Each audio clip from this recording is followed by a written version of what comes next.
I have not seen this movie. This is 1973, Bang the Drum Slowly. Tearjerker. The absolute character piece. It's the second film Robert De Niro did after Mean Streets. It's Michael Moriarty and Robert De Niro.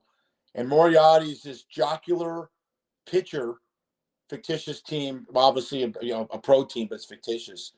And he develops a relationship, a friendship with the guy that's his catcher, who's as laconic and quiet as there is, and can't figure out why.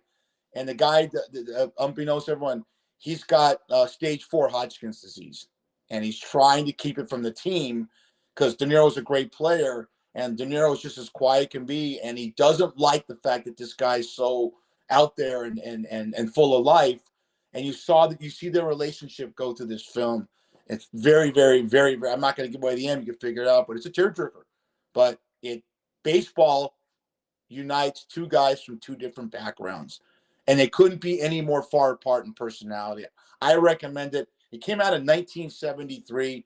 I've seen this film 20 times because, like films that you see the performances are so great, but they're under the radar, which you would call, because you're a dragon movie guy, an indie film that is so good. This film would have won Sundance. It was $1 million budget back then, in 1973. And nominated for an Oscar. What? Nominated for one Oscar. Yeah, Vincent Gardenia, who you would know, who played a great role, the father in Moonstruck, Olympia Dukakis' husband, and he was also great. It's a great football movie when I was a kid called Heaven Can Wait with Warren Beatty. And Vincent Gardenia played the police. He's a character actor you've seen in a million things. He was nominated for the Academy, right, for Best Supporting Actor. Highly recommend it. There's nothing great about it except it's a great film because of the performances and the acting and a relationship between two guys that couldn't come from two different backgrounds. Is this similar to Brian's Song in that regard? I've not actually seen Brian's Song either, but it sounds very similar in that regard. You obviously, Brian's Song is great because it's a true story about, Brian Piccolo and the Bears. Yeah, and you cry, and I remember when Brian's Song came out in 1971, and it was the only film that besides one of the films I have on my list here, it was the only film that my grandfather would cry every time he saw it because it was so sad. Same thing for this film. It's not. We have The Sandlot, Major League, 61, Natural, Bull Durham, fun films, good endings. This is not. But but baseball. The theme of this is baseball, and it's how baseball unites people that couldn't be any different, and how Michael Moriarty's personality. You know him better as an actor than I do. He's in a lot of TV movies and stuff like that.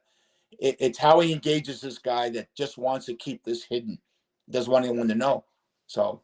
And it's weird to think, too, Michael Moriarty, I always think of Michael Moriarty mostly as one of the original actors on the first couple of seasons of Law & Order.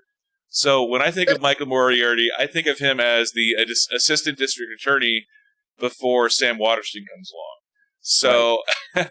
it's him, the veteran actor when he was a younger man. And to see Robert De Niro in a sports movie when he was still young enough, obviously, to play the role, that just shows how early it was in Robert De Niro's career that he was doing a sports flick. Nails it.